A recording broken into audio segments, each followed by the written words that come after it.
What up, my freaks? RuinusInsight here with part 19 of my Total War Warhammer 3 modded Tyrion Immortal Empires expanded campaign.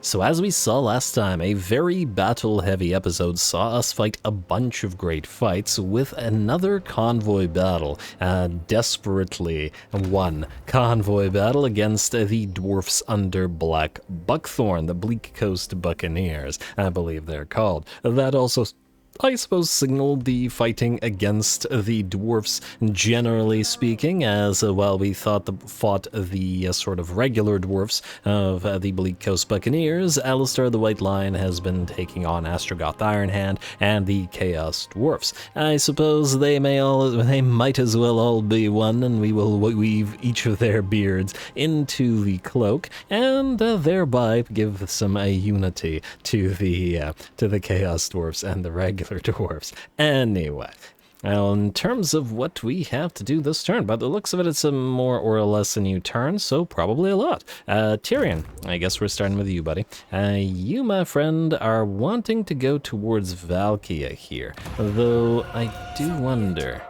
She is currently at war with, as I recall, some kind of Tzeentch faction. No, Nurglite faction. Yes, Tide of Defilement, which I take it is, yeah, it's up here, which is kind of interesting. We could, in fact, just bypass Valkia for now, assuming that she goes north, and grab Harganeth real quick before looping back. Now, the main issue here is going to be the fact... Oh, wow.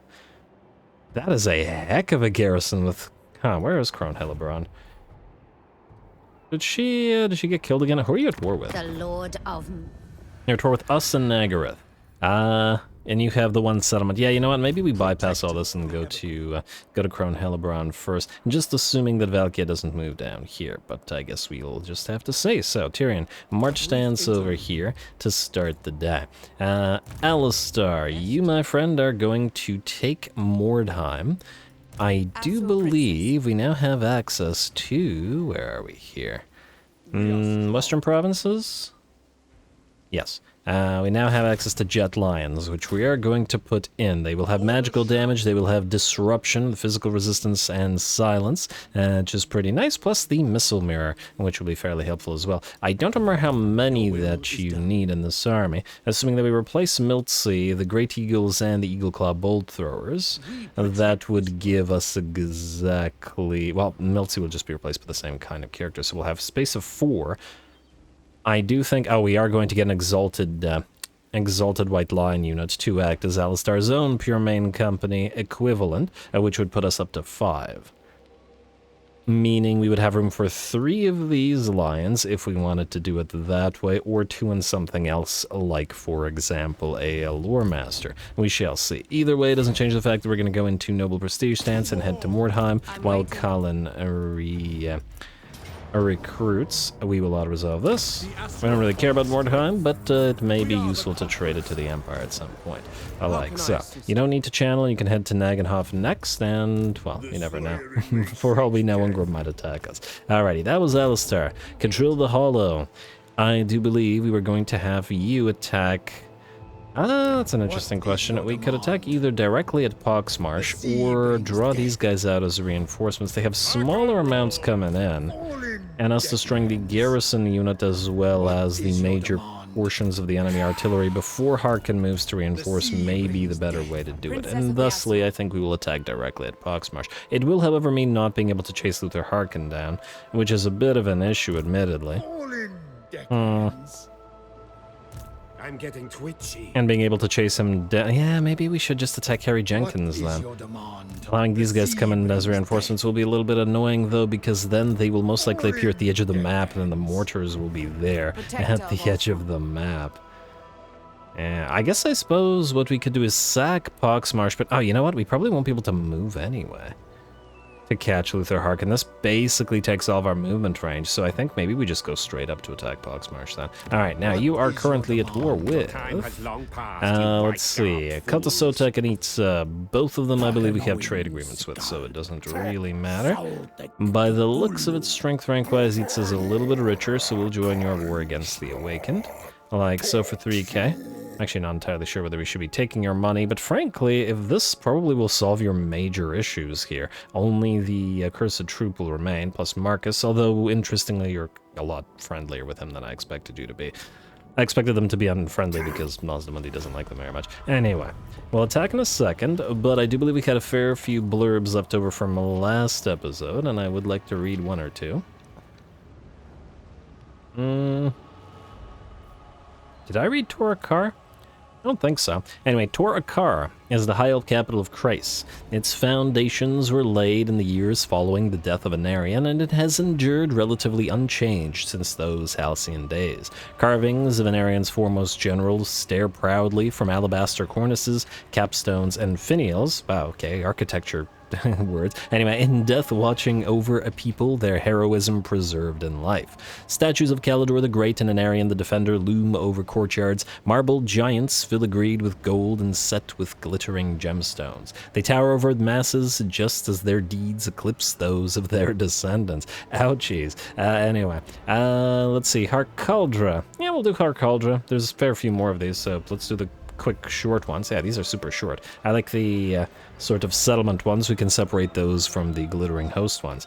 Harkaldra was once a mighty fortress that dominated the land passes between Nagarond and the Ironfrost Glacier. Now, it is a scarred and ruined crater surrounded by the outflung remnants of its own walls, a testament to Malekith's fickle rage. It was the Witch King that wrought Harkaldra's ruin, meeting the rebellion within its walls with all the sorcerous might at his command. Thousands perished in that one night of horror and fury, and thousands more were taken in bondage to Nagarond, there to die in its fire pits and gladiatorial arenas. And the Bordelot wine market. The Bordelot, in Bordelot, it's not gold that nobles prize above all else, but the grape, for that is what has been or made so many of the landed lords, and especially the ruling Duke Alberic, so rich. It's no wonder that the vintners only release so many cases each year, and in doing so, keep demand artificially high. However, the true test will be at the market, where drunk nobles constantly test the samples, leading to more than one poisoning over the years. Well, isn't that fun? Alrighty, now, Kadrill, let's have you move on in. Oh, actually, Kadrill, I decided to give you the sea shanty verse. We have you with the Shield of Talos, which, you know what, we'll keep this for now, the Bow of the Seafarer, because it's giving us extra movement range, but I decided that I wanted to give the 3-item set to Kadrill here. And the sort of Vampire Coast and stuff set, anyway. Did I say Harry Jenkins? No, I said it Poxmarch directly. I assume that it does not have a defensive structure. By the looks of it, it does not, so we're good. Alright, to the Poxmarch ye shall go. With Luther Harkin, we got like, what, 3 stacks against us? Gonna have to be careful. And ooh, we are on the Dragon, which is actually potentially dangerous because it's a lot of range Fred's gonna be focusing Kadrill. And she does have some missile resistance. Fortunately, the Curse of Cannibalism is going to help her regenerate lots of HP on that dragon, so much higher effective HP. And go, go, go.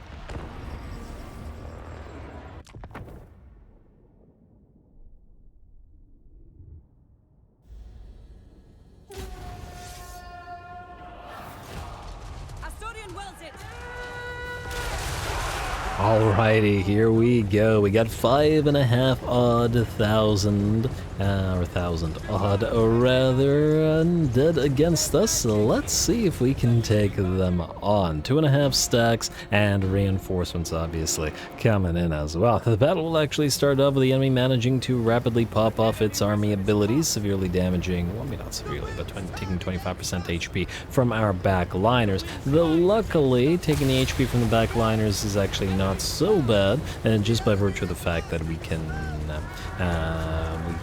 A, heal them up, and B, they're at least a little bit less likely to take damage from the enemy as compared to the Lothern Seaguard. Now, speaking of the Seaguard, and frankly everybody in the army, our army will move under the cover of the mists. The writhing mist will keep them hidden from the enemy artillery and enemy gunfire until we position ourselves. Now, it does mean we do need to remain rather close together, at least for now, so that the ability hits everybody.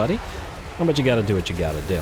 In the meantime, we'll distract the enemy by popping off that gem of Sunfire and the Flamestorm in the midst of the enemy formation as we move the rest of our army up and get ready to move. Our units of Illyrian Reavers, archers, have been Vanguard deployed behind the enemy ranks and are rushing through the jungles in order to crash back into the enemy rear lines, trying to take those carronades and those mortars out, or at the very least get the crew off the artillery pieces.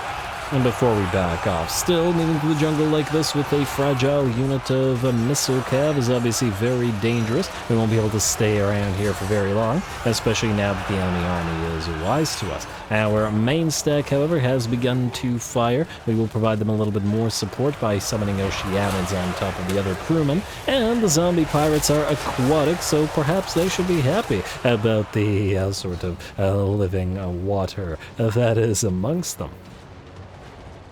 Oh, there we go. Our army has to move up a little bit further as we've taken out the first few of the enemy units. Got to get in range and just keep on firing as best we can. We pop off the shanty from the, the first shanty item that we now have. And, well, I wouldn't say that the enemy is upon us quite yet, random elf, but they will be soon, so I do have to be wary of it.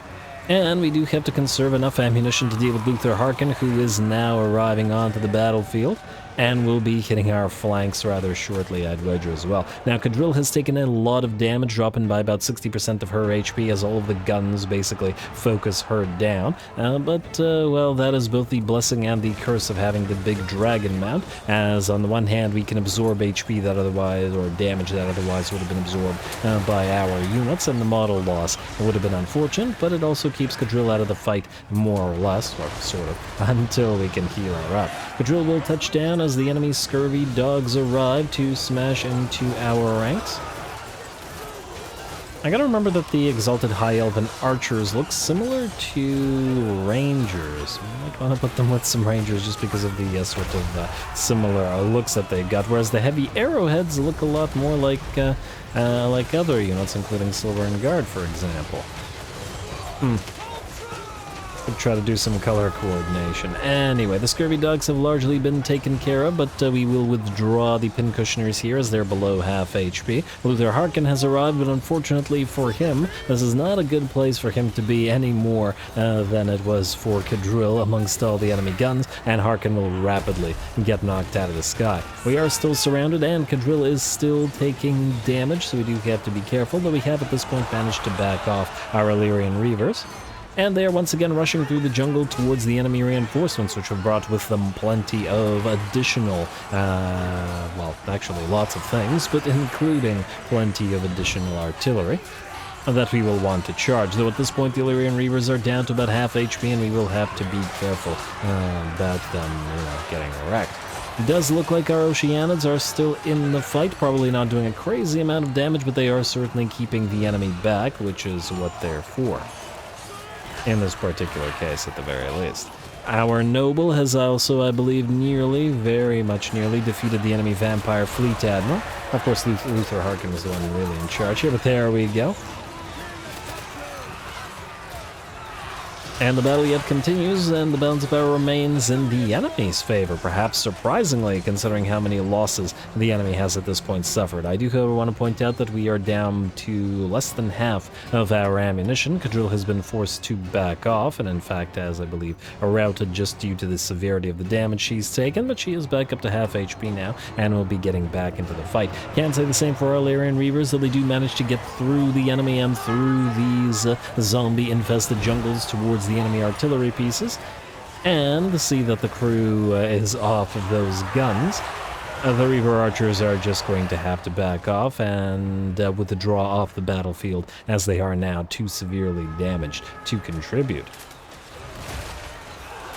The rest of the fight, in the meantime, has continued, or does continue. The enemy has brought some Ushabti out to play, drawn from their alliance with Arcan the Black, no doubt. Fortunately, once again, our Lothern Sea Guard are making up our sort of main line here. And they should be able to deal with the Ushabti. And those that aren't, fighting in melee will still be able to fire upon them with their anti-large arrows. Yeah, even the Northern Seaguard have very solid missile strength with all the buffs that we have on them, down to max reload as well. Interesting. And I love to see it. Obviously not going to be as much damage as the Exalted Archers of various kind, but still pretty good. The enemy moves in with some deck droppers to try to help out, and these are the regular variant, luckily not bombers for us. Cadril has returned and quickly gets her dragon to use its moon dragon breath upon the enemy ranks, and the enemy ranks indeed have started to dwindle. Mount's power has shifted to about 40% in our favor now, and the arrows still fly into the enemy. And part of the reason that we deployed in the way that we did is because where Luther was coming in here, there would be this big blob of trees that would be blocking him from direct firing upon us. Unfortunately, now that the enemy main stack has been destroyed, that same blob of trees, or that copse of trees, is blocking our arrows off too, so certain of the enemy units are no longer able to, or easily able to be reached by our arrow fire. But what can you do? Cadril and her dragon providing a nice anchoring point for the line, since we've used our 2 summons of the Oceanids, and we can no longer summon any to help, but we do still have the occasional use of those mists, which will provide additional missile block chance and debuff the enemy as well. Lovely. And at last, the Bells of Power is actually not so much, still only about 45% in our favor. Have to remember that even as the fight continues and we drop the enemy zombie numbers, we are also starting to run out of ammunition. In fact, I think the first 2 or 3 of our units are now completely out. Enemy does try to get around us with some of those boarding crew, which are very solid, both in melee and range. Very nice hybrid units. I do have a thing for hybrid units, I do admit. 44-66 on that melee attack and defense, and their missile strength is at 32, so it's actually about equivalent to that of a standard Lothern Seaguard without buffs. So good for them. Our noble has defeated a second vampire fleet, admiral or captain here now, and is continuing to lead the Lothern Seaguard in the defense. And at last, the balance of power has shifted fully in our favor. Only a matter of time now as the last of the rotting dead shamble over the hill and try to move towards our units, but with them disintegrating, it won't be long. And you gotta admit, a pretty darn cool fight with the sheer amount of enemies that were rushing towards our army. I do manage to pull it up, but we were just about to run out of ammunition on most of our line. We can see that the Lothern Seaguard with shields and spears that were up front have the most ammunition remaining because they spent half of the battle in melee as opposed to range. And there we go. Look at that battlefield littered with the formerly unquiet dead, and now quiet at last.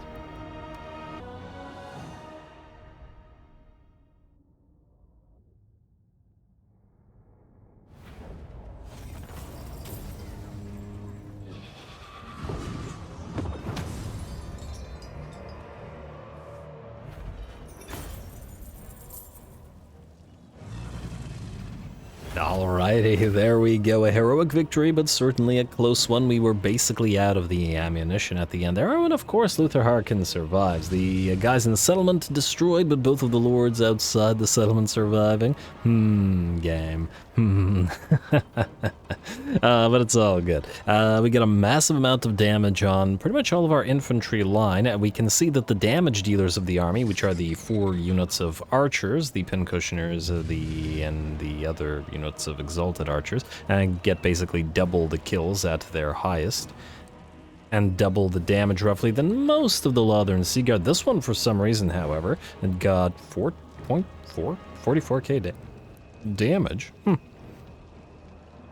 Wonder why. What is it about that one unit of the Unshielded Seaguard? I guess they were really positioned well to mince a lot of enemies. Anyway, 46,000 damage for the best performing Exalted High Elf Archers, and the Shore Watchers here, 34,000 damage, both pretty solid. Cadril, I would say, quote-unquote only, and got 34,000 damage, which actually isn't only, but she also was forced to withdraw as she repeatedly was taking, a lot of damage for the rest of the army. That big dragon is a big target after all. And funnily enough, the dragon ship's claws, the single unit of Eagleclaw bolt throwers did not do all that much work in this particular battle, but it was kind of focusing on particular targets in sort of the first portion of the fight, and then when we switched to fighting Luther Harkin's reinforcements, there was that big old pile of trees blocking them off in the same way that it was blocking us off. So yeah, not a lot of damage out of the Exalted Delirian Reaver archers, and they took the most damage, but they had the critical duty of charging into the enemy's rear ranks and taking damage. And because of it, while the Mist Mage did pretty good work with his... I actually don't know how he managed to get this much damage, but with sort of hiding the rest of the army in the mists. Anyway, very nice fight. Sees us take out Poxmarsh and a pretty big portion of the strength that Luther Harkin has in his army. Or in his faction, I guess. Like so. 25% spell resistance. Not bad. I would have preferred missile resistance, but what can you do? You have a Star Dragon now. I'm going to say switch you back to the Moon Dragon for now. Eventually, I feel like I'll put you on something else, but for now, this is the only Moon Dragon that we have for a sea-based army, so we're gonna keep it. Mad's Map. Now, I have been liking Mad's Map here in this particular army because it's allowing us to get around really, really quickly. The only issue now is I think since we're on land, maybe this is not such a good idea. Somebody suggested that we give to Kadril the Jug of Dream Wine, which will inevitably lead her to get a negative Slaaneshi trait, but I do kind of like the idea, so I think we will indeed give her the Jug of Dream Wine. We may swap between the Jug and the Mad's Map, depending on whether we're at land or at sea as well. And we will also want to probably level up here. Now, we don't need a movable force in this particular army, and we don't need Heart to Flame, so you're fine in terms of your red line. I'm gonna say get the Word of Loek for that missile resistance, though. Yeah. And maybe we want to pick up Cavalry Master. It's only 8% missile strength for these guys, so it's not all that much. Well, we could pick up Speed of Asuryan. You know what, for 1 point, 20% more spell resistance isn't a bad idea either. We got 90% spell resistance on Kadril now, so yeah, good luck damaging her with spells. You, Mist Mage. We did use the Writhing Mist a couple of times in that particular battle, and it actually worked out pretty well. The missile block chance certainly helps a lot against the Vampire Coast, and of course the Stalk and Snipe concept. We'll go for Arcane Conduit. Noble. We have our new trainer now. I guess we could now move through Experience of Years and go to Favored by Khaine, since that's what we've been doing. And lastly, the Handmaiden. We have Hawkish Precision, which is the important thing. Frankly, you, like everybody else, we're running out of ammunition here, but we will get you the Ward of Loek. I don't think there's anything here that would help with ammunition army-wide. In fact, I'm wondering if any of the heroes provide ammunition army-wide. Huh. I gotta double check if the nobles do anything for regular archer units. Curious. Curious indeed. Anyway, we've done a nice fight. Let's do a nice blurb. The next one is the Silverin Guard. The Silverin Guard are usually tasked with defending the Watchstone of Tor Yvresse, a waystone of fabulous power. However, such were the dangers posed by Grom's Wa that the Council of Yvresse agreed unanimously that 5 battalions of spears and 2 of longbows be sent north immediately to reinforce Athel Tamarha. Each Silverin Guard wears a suit of armor fashioned in the time of Yvresse's founding. Demons roamed freely across the hills in those days, and the first Silverin Guards wore armor enchanted against their claws. The magics contained within the steel scales have since faded to almost nothing, but a spark still remains, enough perhaps to avert a grim fate. And we're ignoring the salamanders and the celestial lions because they're not our faction stuff, and we gotta save some stuff for other campaigns. I remember this, and I am now thinking, oh wow, Bashiva will most likely be destroyed next turn. Okay, we have to save Bashiva. Okay, slight change of plans. Okay, so first of all, before I forget. Actually, 2 things before I forget. First of all, Convoy. We got Tolerates Man-Eaters and Ambassador to the Azure. I guess we'll send Ambassador to the Azure for... Wait. Actually, Tolerates Man-Eaters. I'm gonna say I'll send you to Altdorf. Feels... Well, Marienburg would also make sense for you. Ah, screw it. Oh, you know what? Ambassador to the Azure also kind of makes sense for Altdorf because the Aeonir, the Lorelorn, quote-unquote, wood elves, would have their ambassadors at Altdorf. So yeah, you're going to Altdorf. Admaster. We haven't been there yet. And to Altdorf ye shall go. 9 turns. Oh, wow. It's going to take a while for you to get there. We still haven't been to Erengrad or Sjöktraken or Marienburg or the Monoliths. We've been to Arnheim and Sudenburg, but we haven't been to the Fortress of Dawn, or basically anything on this side of the map. Alright, well. Hopefully we can do them all in time. And actually, speaking thereof, the campaign is starting to age now. Not a crazy amount to be sure, but the engagement is dropping. And just do keep in mind that engagement will determine how long the campaign continues to run for. So don't forget to drop those likes and comments below as you go. Anyway, don't request this. We're keeping the influence because we need to save Bashiva. In order to do this, we will use Elven Militia. The target region deploys a militia force equal in size to its garrison, which degrades over time, like so, at Himarania. Yes. Your champion. Imperative issue. This gives us a pile of spears. Not the best, to be sure.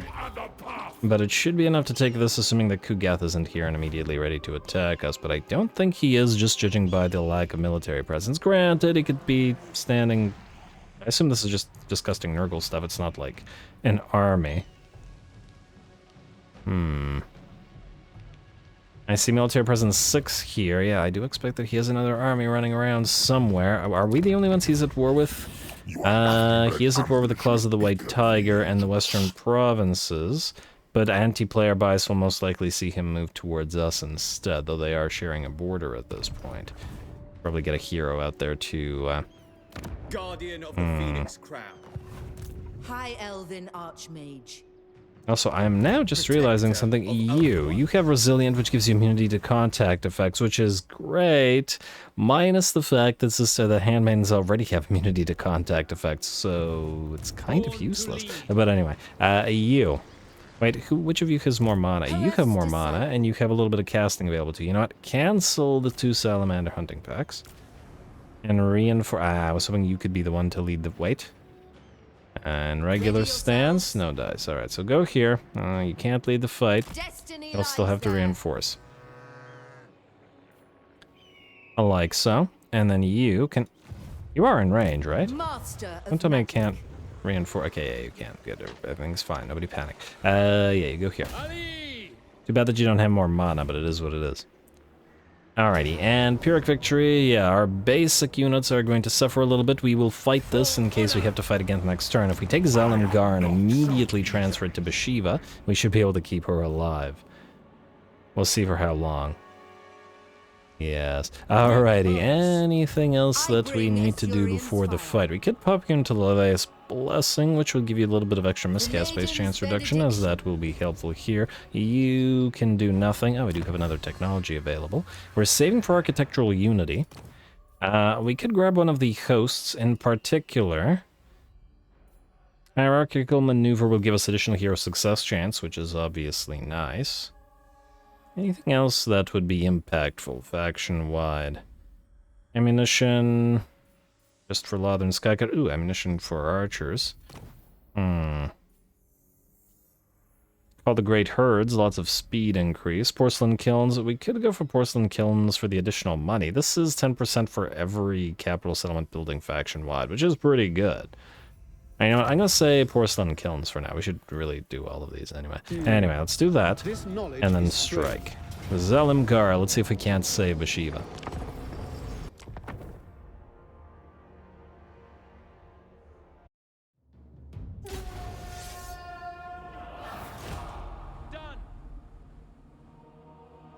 Alright, I don't know where the camera went, but whatever. Here we go. We've got our piles of militia that we have summoned, which will hopefully help us out. Oh, I didn't check what the cooldown on that ability was. This is the first time where I think we've had actual cause to use it, but at the end of the day, hopefully, if we should win here, it will have proven itself worthwhile. Now, we're going to start off by irritating the enemy army as we do with our light cav, the Illyrian Reaver archers, unbuffed mind you, but still useful, I'm sure, especially with those anti-large arrows of theirs, firing into the Barons of the Bog, though having to switch to the Chaos Furies, as Eataine said, Furies. Rush them. We do have to wait for 60 more seconds until the sort of ringers, the reinforcement, our spellcaster, and all of those salamanders make their way onto the battlefield. And the Furies will continue giving chase to the Illyrian Reaver archers, and even if they do manage to reach us, we do have the regular Illyrian Reavers sort of moving in behind them. The regular ones shadowing the archers in case we get caught, and can simply charge through their ranks if necessary. Ooh, does look like a Plague-ridden on Plague Drone is going to be leading the Furies here, and frankly, these units, there's basically nothing they can do about the Plague-ridden here. I'm just gonna have to keep backing away. I don't imagine we will do too much damage to it with the Illyrian Reaver archers, and if it does touch down, then it will cause us a lot of problems as well. Another unit of Furies comes down upon the archers. But similar to the first one, we simply charge it to the other unit of Illyrian Reavers without range. Though this time the Plague-ridden is, I was about to say, is going to come down and help out, but not yet by the looks of it. It will simply give chase to the Illyrian Reaver archers, or continue to do so. On the bright side, though, our salamanders have arrived on the battlefield, ancient and regular alike, and we will do our best to move them quick as we can to our main line, where the enemy assault has begun. The Pox Riders and the Barons of the Bog are at the very least still distracted. But our main line is composed of nothing but basic spears, and they will not hold too long under the Nurglite assault. Especially as the cultist has opened the gate of Nurgle, immediately summoning a great unclean one here. The Beasts of Nurgle, however, are going to be the first of the targets that we focus down here. We only do have those 2 units of archers with heavy arrowheads, and it's all just spear ranks after spear ranks. Other than that. But of course, with the addition of the Illyrian Reaver archers, they will fire upon those bigger units and hopefully knock out Beasts of Nurgle, the Great Unclean One, and whatever else. It looks like our units of salamanders have arrived. They do have a decent amount of fire resistance, do they? Yeah. 25%, and not so bad. A unit of Plague Toads of Nurgle does manage to get around us. We do peel away one of the unit of spears to try to intercept them, but fortunately they are rather slow, and we can simply back off the salamanders, which are comparatively very, very fast at 70 speed. Frankly, it would actually make salamanders a pretty solid pick for armies as a support to cavalry. Now that I think about it, I hadn't actually considered using them with cav rather than with infantry, but they are very quick, and we do have those princesses that provide a plus 20% move speed to the entire army. I certainly don't dislike the idea. I might get a couple more salamanders in another army if we have time and if we have room and all that. Anyway, it looks like these salamanders do manage to destroy that unit of Plague Toads, and by the looks of it, the enemy Plague-ridden has gotten annoyed enough to move towards us. He has, in the meantime, killed off 20 of our units of Illyrian Reavers.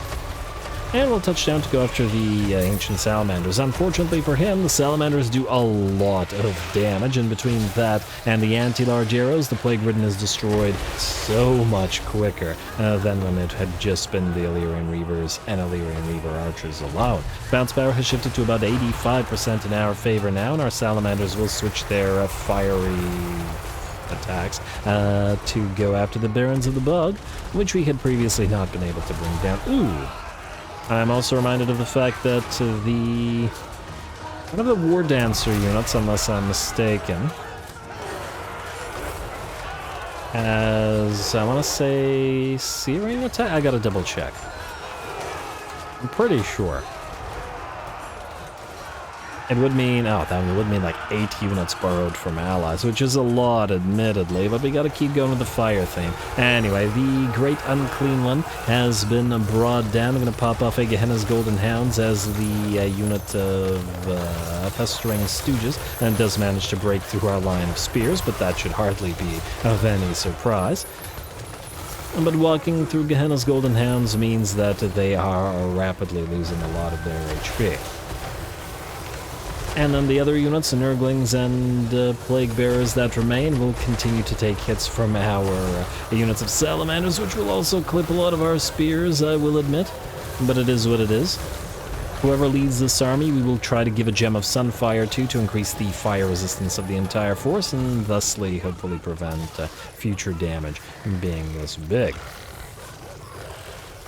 I'll double check what the standard fire resistance on the Dragon Princes is as well. Either way, with that, it looks like the battle comes to a close. The Nurglite host is defeated, and though it took a bunch of the spears in terms of taking damage, it's certainly worth our time, especially since this is a unit that, or these are units that will disappear in short order. Lovely, and great to see those Salamanders in action with the High Elves. Hopefully we will see plenty more.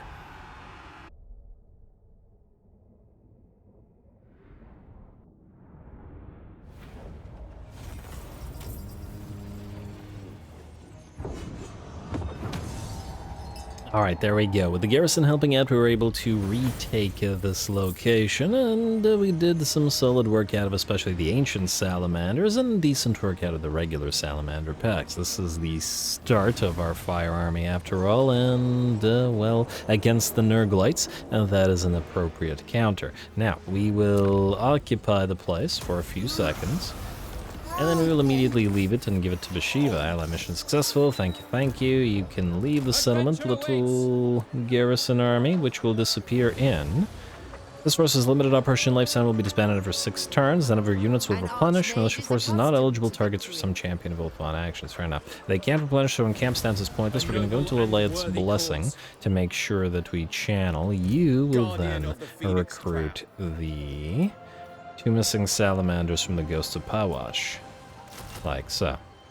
Why not just get 6 ancient salamanders? Just because it's just I don't want to rely on the ridiculously overpowered units, and I like to have the weaker variants in higher numbers than the stronger variants. I'm actually surprised that the ancient salamander is not tier 4, or maybe the regular salamander hunting pack is not tier 2. The fact that they share a tier seems kind of silly to me, because the ancient salamanders are absolutely insane. I await your orders. But anyway, Zalimgar, you will be transferred immediately back to Bashiva, so that is the Whiskers of the White Tiger, and Galimjar, was it? No? Damn it, I forgot what was the name of the place. Zalimgar. Oh, not Galimjar, Zalimgar. Yeah, I got Galimjar would have been probably some kind of Chaos Dwarf and thing. Zalimgar, there you go. Back to Bashiva. Alright, we did that once already, but we gotta do it again. And hopefully you're not stuck, but I suppose since you're gonna disappear in a few turns, it won't matter. But this will keep Bashiva alive if Tamarkan takes her final settlement, as long as we can defend the settlement from the onslaught of Tamarkan in the next couple of turns. We just need to wait the 2 turns for Admin Jornadar to complete the recruitment here. And frankly, we should replace you with a Fire Mage, but you'll serve for our purposes for now. We'll replace as soon as we can. Let's actually, well, Transmutation of Lead would be quite helpful here, so I guess we'll grab a point in Glittering Robe and then move on to that. Anyway, let's see. Oh, did we have another blurb? A post-battle blurb? A succulent post-battle blurb. Celestial Lions, not the Space Marine chapter. Long thought. Oh, wait, right, we're ignoring those. No, okay, that's it for the blurbs this turn. Fair enough, fair enough. Let's see. Alea Quinn. Ooh, also, before we move you two, even, I believe you're recruiting here for at least 1 more turn, so let us go Champion of Ulthuan again. Let's lead by experience. Pop in here like so. Great deed. And we will have you, first of all, recruit 3 more. Oh, we can only do 1 Exalted Shadow Warrior. Fair enough. Temporarily. Wait, can we even recruit regular Shadow Warriors in this army? I don't think we can. Yeah. Alright. Oh, we got the space for the additional Exalted Tyrion chariots. We have no space for Exalted Ithilmar chariots yet? Oh, because they're tier 5. Yeah, fair enough. Fair enough. What else do we want to get here since we have the turn? I could do a couple more Illyrian Reavers. It's not necessary that they are going to go into this army, but it will be an army that will want to be fully Vanguard deployable, and frankly, the way that they fight kind of also makes sense. We'll put them in this army for now. We may replace them later. Depending on the exalted variants of the other units, give them Vanguard deployment. That would have been helpful in terms of setting this up. But anyway, we'll do that for the basic troops at least. As for the elite troops, we'll see. We'll also go to global recruitment for now, and... Oh, we were going to get more... the elementals and oceanids for...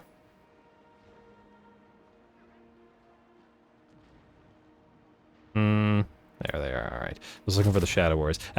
For Alariel. But for now you can recruit here, then proceed briefly to Toralir, where we will want to recruit the Silverhelms, and in fact, in light of it, we will want to switch you to Rally Citizen Militia for the Knots. Plus, we did keep the Dragon thing here, so we could grab a Moon Dragon real quick at a high tier. We will want to build a Dragon thing at the Vol's Anvil as well, but that'll be later. Gaian Vale, let's go for the Gaian Vale City, and then you two...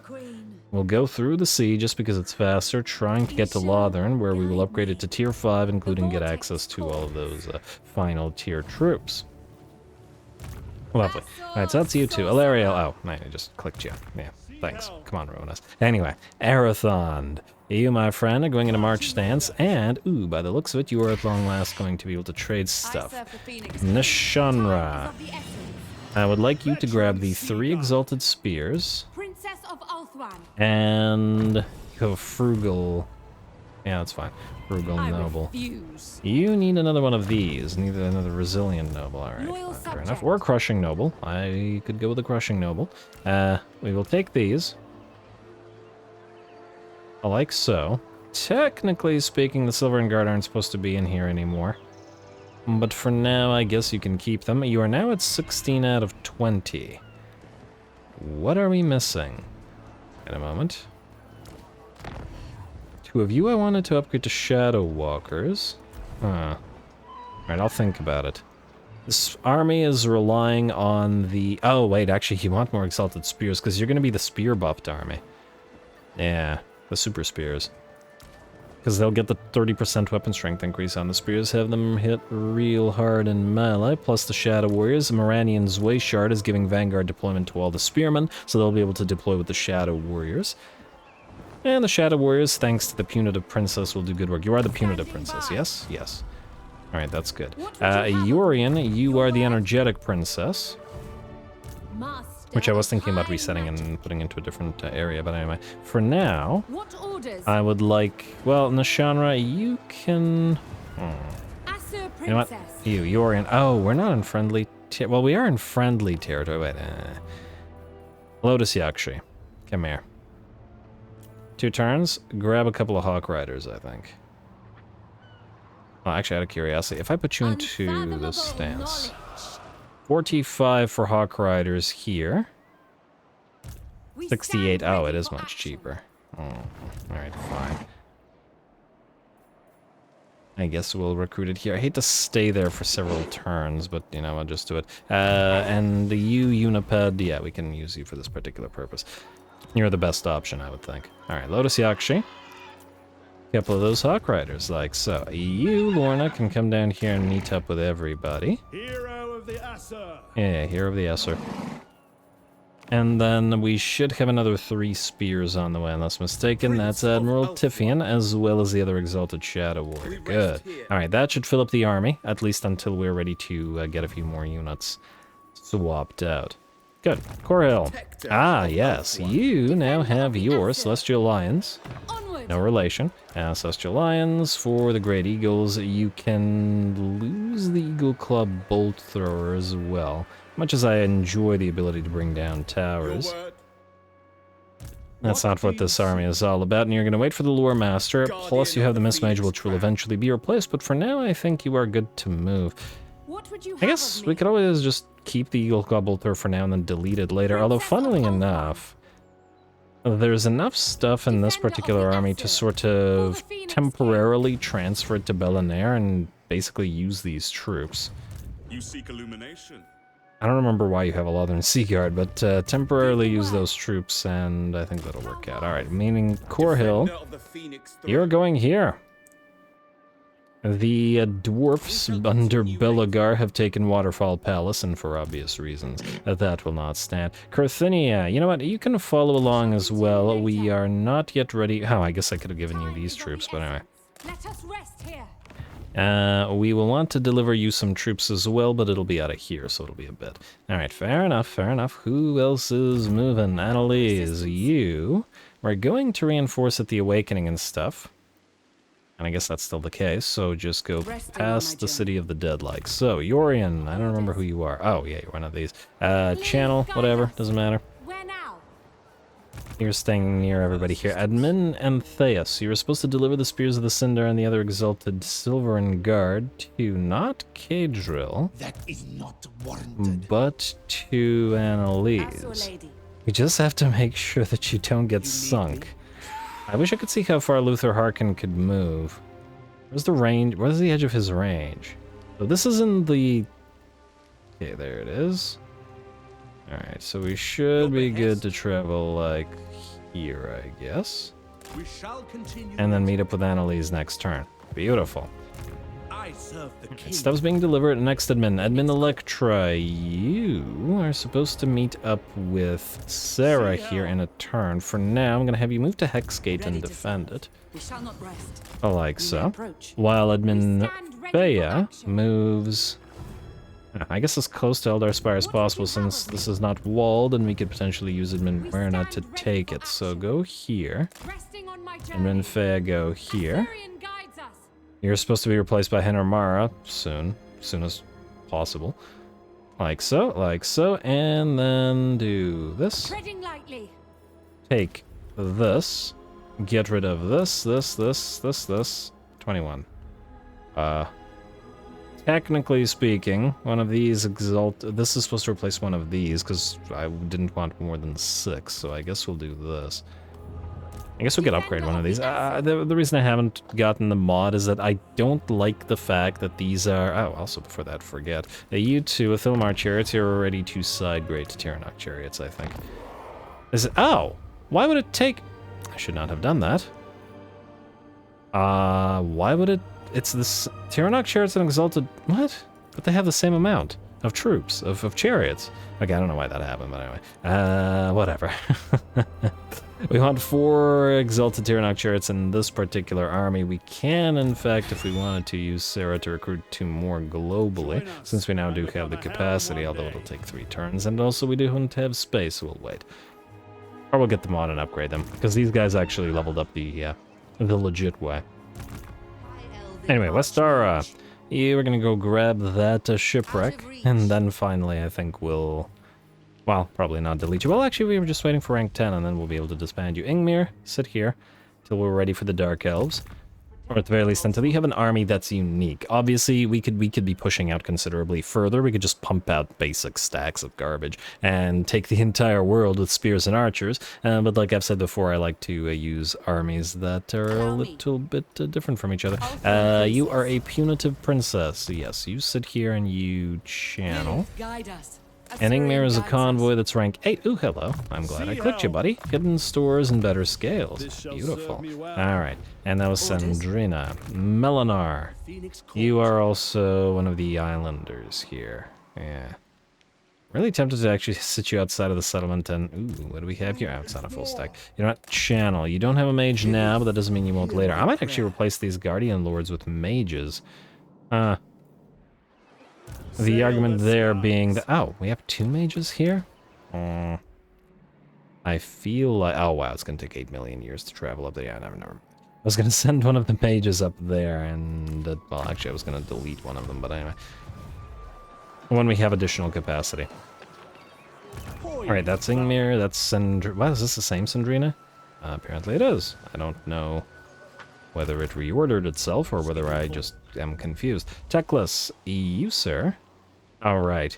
Ignis Crimson Sun, let's kill you. Very well. We'll auto-resolve you with these guys real Master of quick. high magic. Hopefully it doesn't do too much damage to us. Prepared, Asur. Like so, we'll have Princess of the Zenoria Asur. attack. We'll form up one army and we'll help out against Kairos. Again, I was wanting to wait for Teclis to actually get a proper stack. Which is why he hasn't been fighting. But it's not like we're gonna let these guys float The around most here, which would be, gifted. annoying. You go here, Set sail. you go here, Weighing anchor. and you kill this, please. For Isha. Like so. I assume the auto-resolve won't kill anything. I have a feeling one of these will get wrecked. Let's see, 2, 3, 3, 3. Auto-resolve. The Khaine watch over. 353 losses. Eagles got severely damaged. 2, 3. Ha, but the Lothern Skycutters are fine. Huh, interesting. Not quite what I was expecting, but sure. The captives. Why not? Teclis. Can we form up an army out of what we have here? I think we can. We kill in battle. Great Eagle for Zoltar, whoever that may be. Oh, that's this guy. High magic. Rank 10, though. Let's get... I was hoping to be able to overcast Ladriel's Shroud. There is More no healing for limit to Teclis's my army. power. And now, speaking of Teclis's army, wisdom. let us transfer this. Take out the ship's company and the basic spears, put in a Lothern Sea Guard, take out the Illyrian Reavers. These are basic High Elven archers, so I think we'll replace them with heavy arrowheads. Though, funnily enough, against Tzeentch, the basic ones are just fine. I actually don't think we need more than 2 Eagle Claw Bolters, so we'll do this for now. And then the other Your army, instructions. to Teclis, give him the other unit of Eagles. We can... We got a Silver Helm unit. Yeah, take the Silver Helm, take the Silver Guard. We got more Sky Cutters and another War Lion. Our melee line is basically non-existent, but the single Silver Helm with 2 War Lions should be pretty generally useful. The Sky Cutters can act as range units in a similar way to these guys can. These guys are part of the melee line. So what do we get rid of? I don't really want to get rid of the Illyrian Reavers either. I guess we gotta let the High Elven Archers go. At least the Great Eagles can hold the places of... Well, I guess we could reduce it to 3 Sky Cutters. Nah, but they have more value than these guys do, generally speaking. Depending on the battle, but... Then I guess we'd want to replace one of you guys with one of you guys. Well, you know, just take one of these and then we'll see, we'll see. We should also probably transfer all this to single army. You're Ardent... Oh, right, we're actually going to keep you, Ardent As Princess. guides us. So, put this here. You can go to Dawn's Light and... Actually, no. If we're gonna move, we're probably gonna There move is all of no you guys limit to together. my power. You can't move, so we'll just keep you Archmage. together, and then maybe we'll even land and take Lost Palace. Frankly, now was the time to do it because we have the Invocation of Isha up and running. Consider it done. Teclis, can you land right now, out of curiosity? Let's Moving try. off. Yes, we can. All right, this is the time, so we should do it, and you should, Zenoria should be able to protect this. I'm not going to land Zenoria because I don't know if Kairos is actually secretly here. He's probably not, but why risk it? Wouldn't want to lose the Ardent Princess because we are once again going to put her to use. Ingmar, Melinar, okay, we already did ya. Edmund, we're done. Were you? Oh, you were the one that was going to recruit stuff for Teclis until I decided to just recruit stuff up here with Edmund Aedis. You're going this way, buddy. Yeah, only about, what, 3 turns to get to Teclis. You travel pretty darn quick in the middle of the sea. And in fact, we can give you Mad's map while you travel. Princess of Ulthuan. Get you there faster, like so. Any additional troops we'll just simply recruit to keep it a little bit quicker. And there we go. And Aedis, you are in position now. servant. Good. Time is of the essence. Lore Master with Healer. Right. Okay, just wanted to double check any new heroes. We have the Handmaiden, and we do have the Crushing Handmaiden, but I think I'd rather keep the Influence for now, because we are about to get another... We are about to get another one of the Patrons of the Realms. Still no mage capacity, it's so difficult. And yes, we could use Archmages, but at the same time, I don't feel like Archmages should be used to lead every force. It's wrong. It's much rarer than princes or princesses leading. Tempted to get the Honed guy, just to see him replace next turn. If nothing else, that would be of use to us. You buff Shadow Warriors, Shadow Walkers, Silver Helms, Archers, Rangers. You know what? I guess we could put you into this little army right here. You don't need a chariot. Just go in the Bard of Thilmar Steed for now. Defender Alright, of the and while I Everqueen. am tempted by the Crushing Handmaiden, would depend on what army we would want to put her in. Weapon, strength, and charge bonus. Frankly, wait, you know who needs a Crushing Handmaiden? Possibly several Crushing My Handmaidens. second It would be you, What would you Crithinia. have of me? Let's get the Crushing Handmaiden here, then. Like so. Handmaiden Alright, of good. Everqueen. And that will work nicely with the cavalry units. Alright, that sounds like an end turn to me. So skip, and assign building outpost, and just double check diplomacy real quick. I don't think we got any new trade agreements, but... Oh, we did. I lied. Spirits of Shamlin, you're not able to defensive lines with us yet, are you? Apparently not, sadly. Okay, fair enough. Let's do Lotus Yakshi then. And this will give them some money, and frankly, I'd like to keep them alive if at all possible. Keep access to their units. If we had any... Oh, we also have to do building. Yes, okay, wait. I was about to forget. Alright, Eataine, you're waiting until everybody reaches you, but Torkar is not. So let's get you the White Lion hunting grounds. Let's get you the Grove, so that we can recruit the White Lions, and... Well, the Thilmar rather Smith will help with their recruitment. But I feel at the same time we're better off just getting a mage building here. Much as I appreciate all of this. We just don't have the mage capacity and we need more, so I think it has to be prioritized now. Ironfoot Hills, Harkaldra, Elven Fairground into Royal Garrison, and I guess a Gate Guard garrison here? Just to defend the place. What about here? Tower 7 turns! Oh, because we don't have the... because of the anti-Nurglite thing. I guess start on it. We'll speed it up a little bit with... Actually, you know what? Don't. We will... Oh, wow, if we could fight one more fight this turn... No, 2 more fights. We could have sped up the text by 1. By 1 turn, I mean. But alas, just by getting the next of our AENARION techs. But oh well, I don't think it's possible right now. Chimaranya, we will... You know what, just get this promenade. I don't think we need the rest of this, although at the same time... Oh wait, actually, it'll be faster once we speed it up. We should get the defensive stuff there, so that when we trade it to Bashiva, she'll be able to defend herself a little bit better there. Alright, Temple of Avenue of Gold, I'm not sure that we're not going to trade you back to the Lizards. Monkey Kingdom, not sure that we're not going to trade you to the Dwarfs. Let's build a clay pit here because it will be of use. Though at the same time, we're decently likely not actually keeping the territory in Lustria. Griffin Wood. Let's get the stone walls here and the growth building. We will trade this to Wood Elves, but once we're done recruiting there, skilled. I guess we'll upgrade the harbor, though there's a decent likelihood that we... take the place away. We could also fortify it, but we could give it to Asuryan, we could give it to these guys and not bother occupying territory here. I'll think about it. Let's just keep it as it is for now. You can collect income here. It's not like it costs us anything. There we go.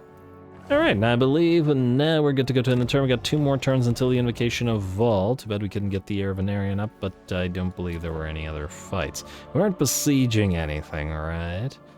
Right, I guess if we had attacked the Chill Road with Tyrion, we might have been able to get it. Although if it only gave us 5, we'd still be 1 battle short, and I don't think that there was 2 anyway. Doesn't look like it. Yeah. What's the likelihood that you can go after Annalise here?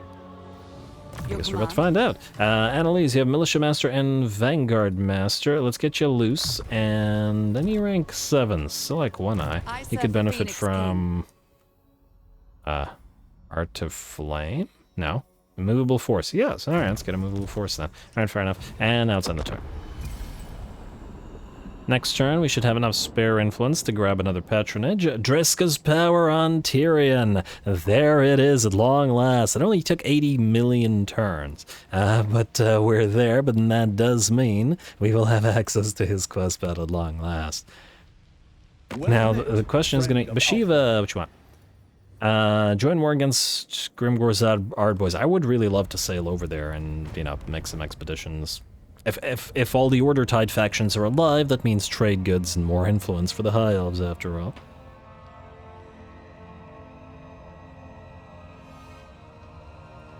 And the benefit of having all these humans and the other young and inferior races on the world for the High Elves is the fact that, unlike with another Sundering, where there's another actually threatening enemy in the Dark Elves, I don't think we'd be all that afraid of all of the humans. Anyway, Defender, Ice Court, Great, or at least the elves would never tell themselves that they are. Anyway, I think, or admit to themselves, yes, enter war inside of ally against the war host of the apocalypse. Frankly, I'm surprised that we hadn't gotten drawn into that at this point, or up to now. Alright, now that we, if we could just get the accursed armor as well. Hopefully Tyrion doesn't also die the same turn due to Dreska's power. Alright, yeah, Maritime Patrol, there's the Dreska's power, and Seafarer for a star. Right, if Sotek, ally mobilizes, and Luther is running, unsurprisingly, while fails Confederation, Carcassonne, and Caravans. That's unfortunate. We were trading with them both. Luckily, stop centralizing every dang factions. Everybody stop confederating everybody. I say, after having confederated like all of the minor factions, then they confederate a minor faction. But anyway, luckily we don't need the, luckily we don't need their stuff. Allied outpost lost. Oh, and the outpost lost also means that we lose out on the additional influence that we gain from it. Caravan arrived. Right of Sotek, thank you. Eagle Gate built up. Manan's Dry Docks, we'll give that a read later.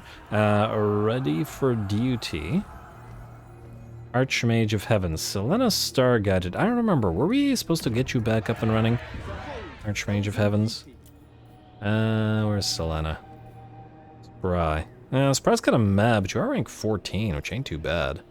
I'll think about it. Ready for duty, Leia Quinn, number 16. Melwyn the Sea Helm. I don't remember if I needed you for anything. Porcelain Kilns is up and running. Jet Lions recruited, but we're not going to read that. Belladinel Convoy, ha, just got Longbeards. Alaric's armor 20 ward save. Huh. What was I using on Arathond? Because he needed additional armor.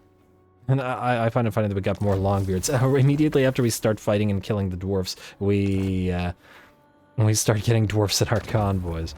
But what can you do? Anyway, Ingmir Convoy. You are still traveling to Altdorf, which means the only other available convoy tolerates man-eaters, Dalos Convoy. We're gonna send you to Marienburg. Like so. Away you both go. And... Don't request, please. Thank you, thank you. Lovely to see. Okay, so before I forget or do anything else, where's Tyrion? Here he is. Servant of the king. You. Well, who's the Helm of Dreska?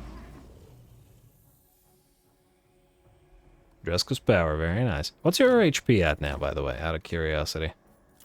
7.8k. It's obviously the ward save is wonderful, but the extra HP isn't as amazing on, you know, lords that don't have a lot of HP in the first place. That aren't on monsters or anything like that. It'll be sad to lose immunity to contact effects. It's a decent, not amazing, but very decent piece of armor otherwise. Anyway, lose this. Alaric's armor. There's that Helm of Dreska. We're saving this for an army, saving this. We don't have any other armors, and I don't believe we have any blue armors either. I did give the Gilded Cuirass to Arathond for the regeneration. I guess we could swap it back around. You know, take the Alaric's armor for now, and I may swap them back around afterwards. Again, I would find it very funny to put the accursed armor on Tyrion, as well as using Dreska's power, and then drawing the Sword of Khaine again, and then just having all the cursed items on one guy. It amuses me tremendously. Anyway, technology. You are now going to Architectural Unity. The big thing is the construction time reduction for all buildings. This is tremendously useful. Sadly, Materials at Sea has run out, though. Did I move the heroes last turn? I don't remember. Huh, well, if I didn't, I didn't anyway. Black Pillar here. Tech Thief. Go to Ashrak. I would like to keep an eye on where Valkyrie is. Really, Tyrion can't deal with all of this by himself. I mean, he'll win every fight, but there's too many settlements here. So we're gonna need to send him somebody. Anyway, are you able to reach Harganeth in one go? You are not.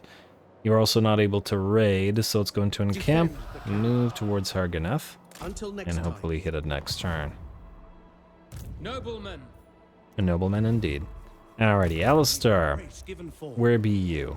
So first of all, I you serve the need Phoenix to get King. these 2 jet Can I lines in offer your army. assistance? I guess potentially a 3rd. Are you able to I reach will do my Nagenhof from here? duty. You are not. Alright, so go as close to Nagenhof as possible. If we're going to trespass, we'll only take 1 turn to trespass. Did I already put you to We are trespassing? I strong. genuinely can't tell. Are you guys angry? No, we seem to be just at the edge. Okay, it's just the... Setting yeah, camp. whatever. Alright, you go At your here. service. And wait, can you go into an camp stance Onward. again, just out of curiosity? Preparing Can, alright, camp. do this. Like so. To here. And trade. Now, these guys do have siege attackers, so we're good Our with that. We cause don't is technically need just. the Eagle Club Bolt Thrower. We will want the additional... Can we I'm global waiting. recruit it, incidentally? 3 turns. We have to sit right here for 3 turns to get 1 white lion. But otherwise, it's gonna take a long time anyway. Oh.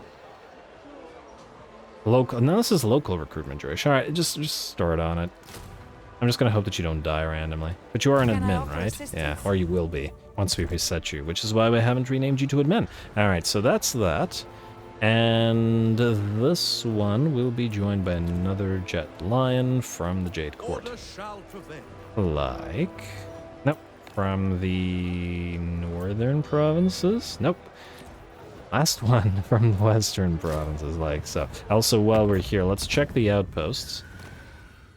Great Orthodoxy, northern provinces, western provinces. The tier 2 is what we want on everything. Oh, White Tiger is now tier 2 as well. Yvresse is fine, Knights of Calador. I mean, in theory, we could want to upgrade these to increase the amount of influence, but it's not the most critical thing in the world right now.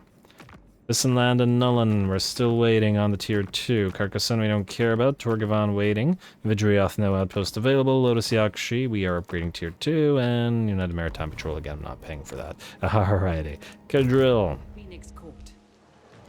You could go after Harry Jenkins. Would you be able to reach the Awakening afterwards is the Lady question. of Ulthuan. And 'tis an important You one. called? Huh. Princess. If you land here, you would probably not be able to reach Poxmarsh, would you? I doubt it.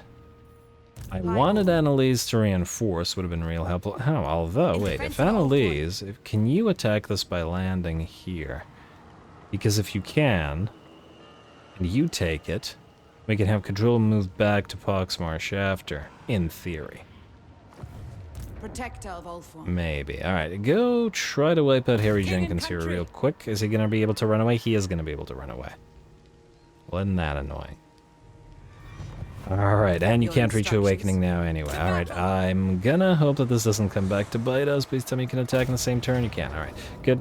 You sit there. No, I did that the wrong way around. Like so. Rally to me, Asuryan. Shouldn't be a problem. Frankly, I would expect Annalise to be able to win this one. Lord of the If Phoenix you go to Poxmarsh, I don't think Luther Harkin would be able to defend it anyway. If you do Princess of the this, can you march stance to help Annalise? Maybe. We'll see in a None shall second. live. Kill this nonetheless. Auto-resolve. Better not damage us severely. For Asuryan. And we're okay. Heal Put them up in for the practice. next possible auto-resolve. For the In Phoenix march King. stance, we are... I can't tell. Maybe we're in range, maybe we're not. We are still in range of Talash here. I wonder, would you be able to land and reinforce? I think you would. Maybe we'll leave this to Annalise then. What's her bolt thrower situation like? It's okay. We should be able to bring down the towers. The defense is still going to be a little bit of a toughie, but I think we can deal with what we've got. Meaning we are free to push Cadrill over to Talash. Like so, and then auto-resolve it again. This better not severely damage us. No, we're okay. Seize the city. Seems the auto-resolve does like her army reasonably well. Alright, and frankly, I'm not sure that we care so much about these territories, as there's a decent likelihood we just trade it to these guys for the City of the Dead. Although I don't mind occupying the Jungle of Webs, this little cape, in the same way that we have the capes here. Like that.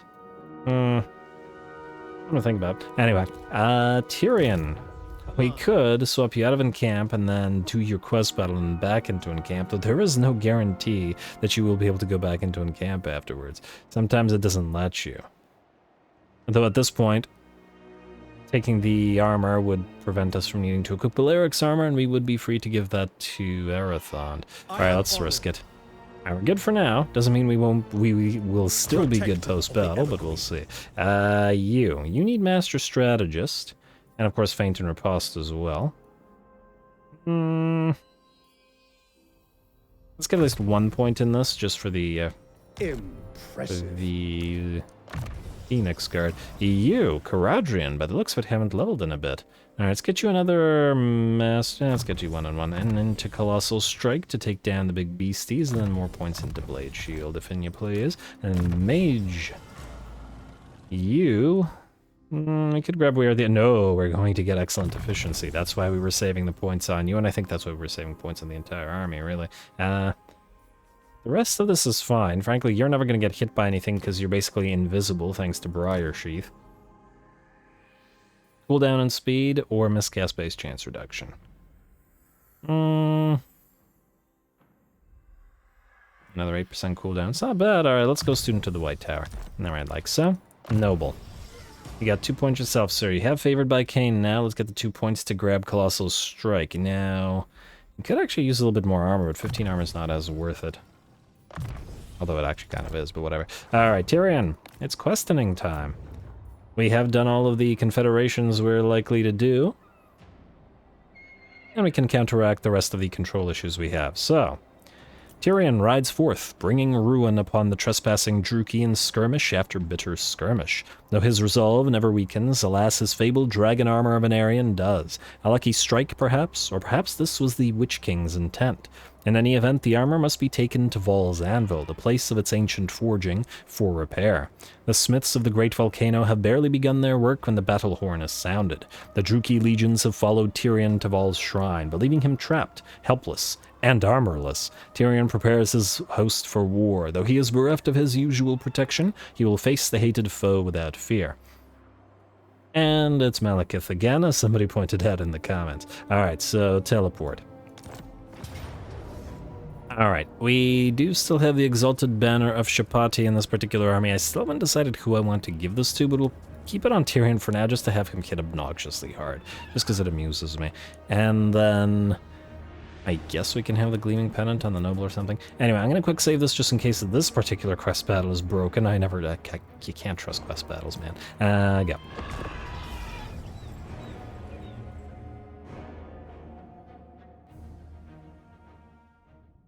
The Dark Elves attack at Vol's Anvil, confident that they can rid the world of one of the greatest threats to their power. But the volcano is not the best battlefield for the attacker. Its narrow confines mean the advantage is with the defender. Although an enemy as desperate as the Druki will not think twice before committing sufficient sacrifices, something.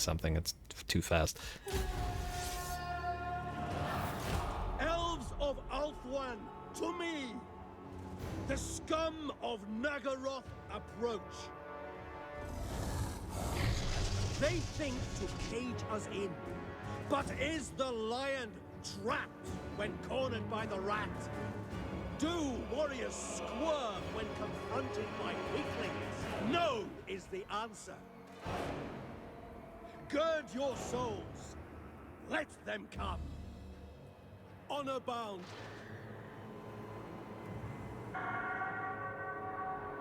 Alrighty, here we go. Tyrion losing no time in comparing the High Elves to lions and the Dark Elves to rats. Surely that would anger Malekith, but at the same time, it's not like Malekith really has too much love for his own people anyway.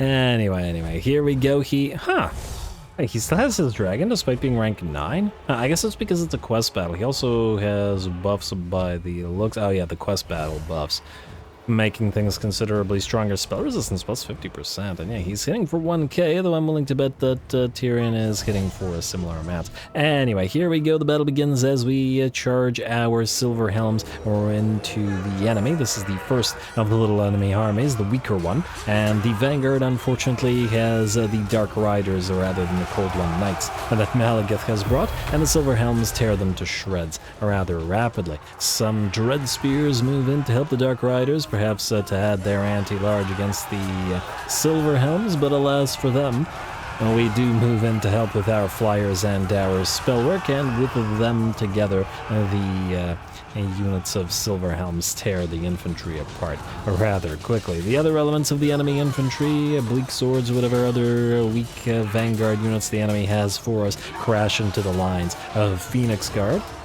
and are similarly rapidly absolutely torn apart. It looks like they didn't even try to go after the Phoenix, so the Keepers of the Flame rather, but you know, that checks out.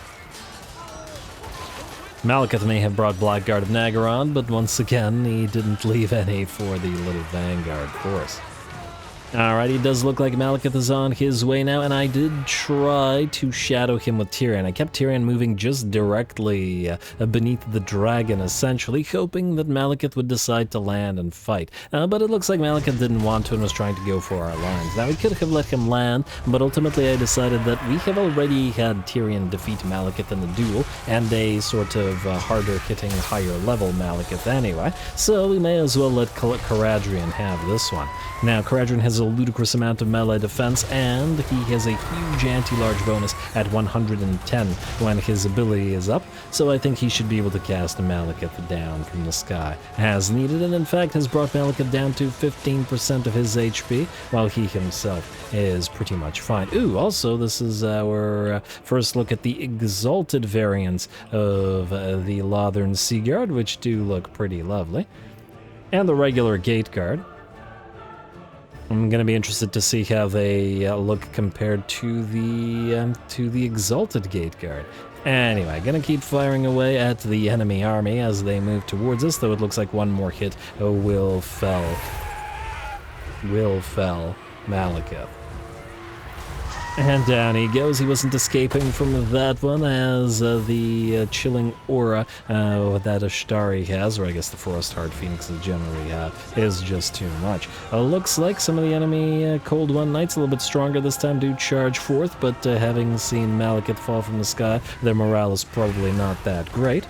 Though on the other hand, I suppose Dark Elves are pretty opportunistic and pretty pragmatic, and if they think that they can win, perhaps this is an individual's time to take power from Malekith. Also, you gotta love the Paul's Anvil map. It's a pretty darn great looking one. Certainly an atmospheric place to fight. Though alas, I don't imagine the fight will last too much longer. The bounce power has shifted to about 90% in our favor. Our Phoenix Guard and our Silverhelms are streaming downhill to chase whatever enemies, as the Phoenix Guard have torn the enemy Blackguard of Nagaron to shreds. Similarly, the Cold One Knights book it on out of there, rushing away from the Phoenix Guard, who are moving at a 41 speed, pretty solid. Though the enemy does manage to escape their cavalry bane. Another heroic victory, similar to Cadril's that we got earlier. I guess it's a day for heroic victories, and a day to pick up the armor of AENARION at long last. Now, admittedly, the battle does look great, though the lava looks kind of terrible to me. But anyway, the rest of the map looks fantastic.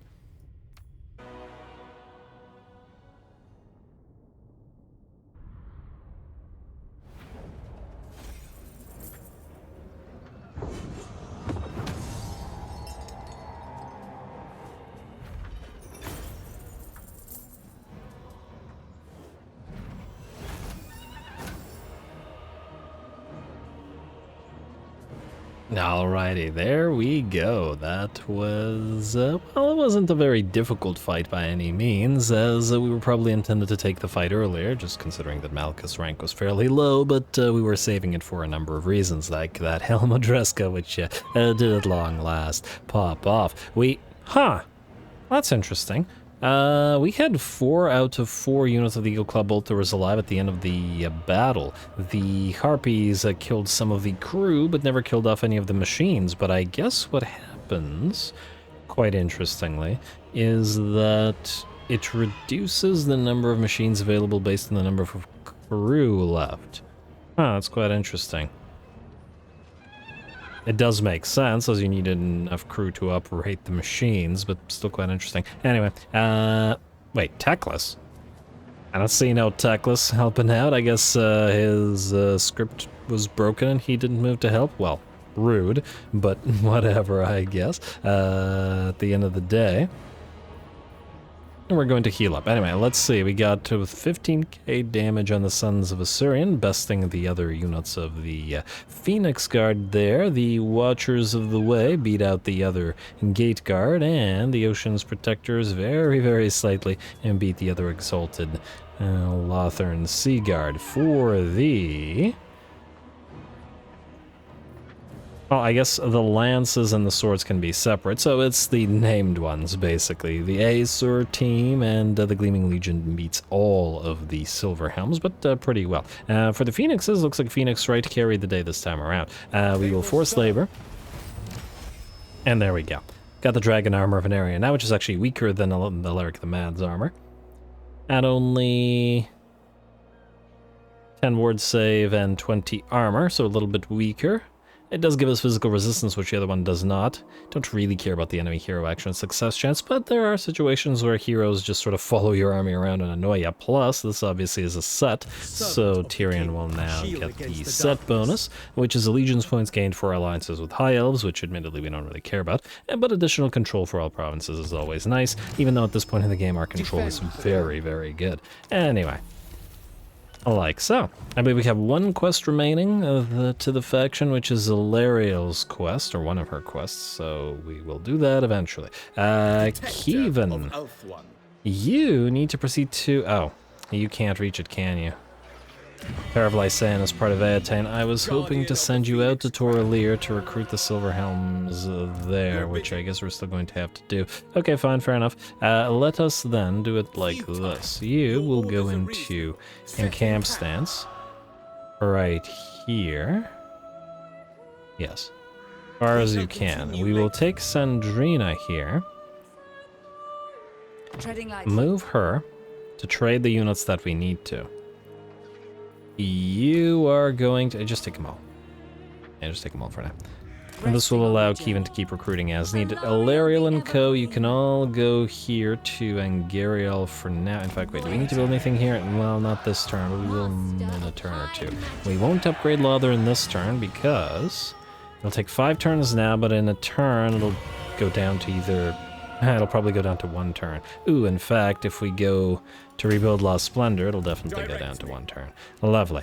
You can still recruit, although I'm not entirely sure that we need anything here or right now at this moment. I am tempted to get more Exalted Eagleclaw Bolt Doors, but they're supposed to go to other armies. So actually, maybe you wait. Yeah, we'll just recruit the horses after in Toralir, which is why we switched to Rally Citizen Militia. Frankly... if it wasn't for the lead by experience, I would have and just had another lord do it, but, you know, might as well get them at higher ranks. Anyway, Alea is good. Belinair the Wise is moving up here, I assume, where you will be able to reach him. To temporarily transfer these forces, or at least some of those forces. And just to give him enough of an army to get by with, and then we shall see about eventually delivering these other units somewhere else. Alright, go, go, go. That's just too far. Like this then, please, if you please. Go right here. And then we'll have somebody recruit for Belinair. Wait, why do you have a handmaiden? I don't think your army is in need of a handmaiden, to be perfectly frank. We'll put that in another army. You can have some of the Silver Guard. And I just have everything here. Like this. Take out the Lothern Sea Guard, not needed there, and take out 3 Elven right now. I'm not gonna have 2 Elven Rangers. It's gonna bother me. I don't dislike the idea of having the War Lions because they'll be a faster moving sort of set of units. You know what? Do this. I just leave 2 Elven Rangers for now. Alright, good enough. And then you can go into this army until we're ready to send you elsewhere. Where, I'm not entirely sure, but there are many more armies to build. You also will need to get your Regiment of Renown of the Swordsmasters of Hoeth. You are probably going to be the sole mage in here, I'm guessing. Might get more lore masters with those swords masters, but I will think about it anyway. You're going up this way, though I don't know if you were actually the one to move next in the order, but I suppose it doesn't matter. What does matter, folks, is I think that with this, we are out of time. This is probably going to be a good place to call it. And next time, these guys will separate and we'll send 2 armies to deal with, well, with more Norskins and with more Dark Elves. We'll have to do a little bit of a switcheroo between some of the units. And ooh, I see that Nagaryth is now... Are you done fighting the Wood Elves? No, you're not. You're still fighting the Wood Elves. Like a bunch of idiots. Bunch of idiots. Alright, well, while they're fighting the Wood Elves, apparently they're also attempting to take territory from the factions that we weakened. Just gotta make sure that they don't grab the landmark locations, because there's some pretty decent ones. And come from post-battle loot, flaming braziers of war and all that, and ooh, you know, experience per turn faction-wide. That'll be nice and helpful for the convoys as well. Plus, we'll have the Invocation of Vol ready to go next time around as well, which you've been waiting for. Hopefully, another nice item. And though, funnily enough, our money situation is now good enough to no longer need the chest of sustenance. You, sir, you've been told to attack Fateweaver's crevasse. If we move Teclis in to help out, we might be able to knock these guys out while we wait for Teclis's additional troops, though they are... No, Tilly, you're not. You're supposed to go to Tyrion. Yeah, there's still a few turns away, but getting there. Getting there. Anyway, more Tyrion to come, so stay tuned. Don't forget to leave those likes in the comments below, as the engagement will determine how long this campaign continues to run for. All glory to the algorithm, and thanks for watching.